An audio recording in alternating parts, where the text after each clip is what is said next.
Hello দর্শক, আসসালামু আলাইকুম। আজ আমি আপনাদের সাথে মোচার চপ রেসিপি শেয়ার করব। তো প্রথমে আমি মোচাগুলোকে নুন দিয়ে ভালো করে কষিয়ে নিয়েছি। এবার আমি দেবো এতে মরিচ কুচি, ধনে কুচি, পেঁয়াজ কুচি,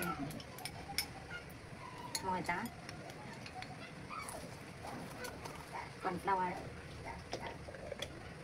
1 চিমটি মরিচের গুঁড়া, 1 চিমটি ধনে গুঁড়ো, 1 চিমটি হলুদ গুঁড়ো, আর দেবো আমি একটু গোটা জিরে। এবার আমি সব উপকরণগুলোকে ভালো করে হাত দিয়ে মাখিয়ে নেব।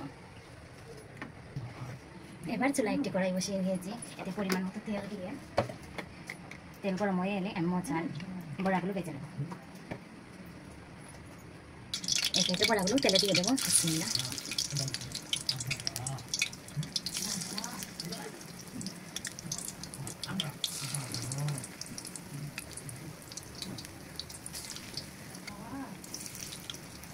বড়াগুলোর এক পাশে হয়ে গেছে। এবার আমি উল্টি অপর পাশ ভেজে নামিয়ে নেব। তাইলেই আমার মোচার চপ রেডি। আমার বড়াগুলো একটা বাটিতে ঢেলে নিয়েছি। যদি রেসিপিটি ভালো লাগে তাহলে ছোট্ট একটি কমেন্ট করবেন।